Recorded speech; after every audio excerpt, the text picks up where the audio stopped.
প্ৰথমতে মই চাকাটো খুলি লওঁ, তাৰপাছত আপোনালোকক দেখুৱাম চকাৰ কেনেকৈ ৰিপেয়াৰিং কৰে।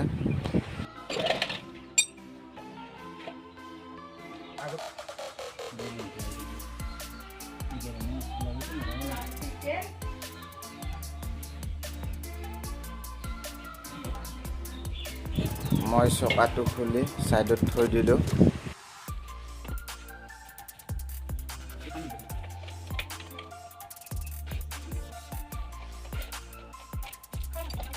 এতিয়া মাতকটটো খুলি ল'লোঁ। তাৰপাছত চকাৰ খোলাৰ কাৰণে এনেদৰে 12 নম্বৰ ৰেঞ্চ লৈ নাটবিলাক খুলি আছোঁ।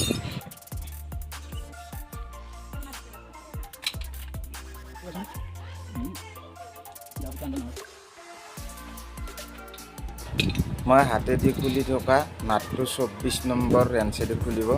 তাৰপাছত এনেদৰে স্প্ৰিংডাল ওলাই দিব। তাৰপাছত বেয়া লেতেৰাখিনি এনেদৰে ওলাই দিব।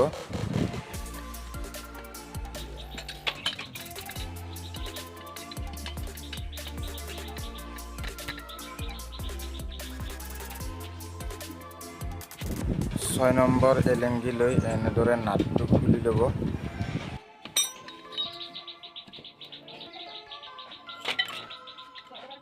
এনেদৰে ডিজেলেদি ধুই ল'ব ধুনীয়াকৈ। এনেদৰে এখন কাপোৰ লৈ এনেদৰে ভিতৰত সোমাই দি চাফা কৰি ল'ব ধুনীয়াকৈ।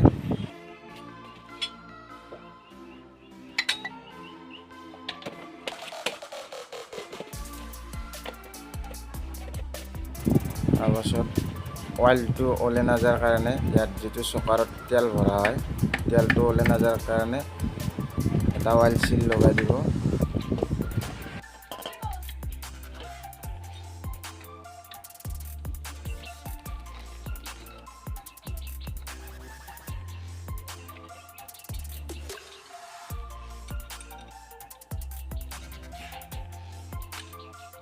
ধুই চুই চাফা কৰি ফিটিং কৰি লৈ এনেদৰে তেল ভৰাই দিব।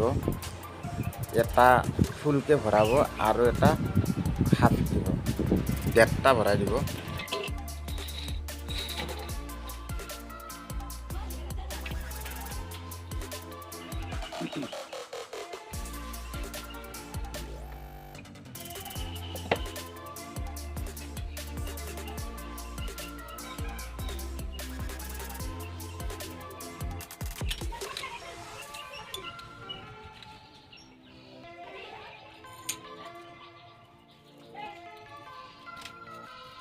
और तू जाने किसी किसी दिन तू नहीं ना होती जैसे तुम्हारा मगर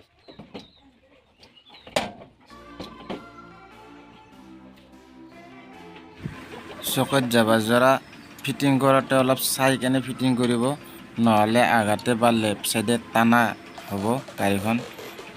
সমানকৈ ধুনীয়াকৈ ফিটিং কৰিলে আৰু কোনোফালে নাটানে।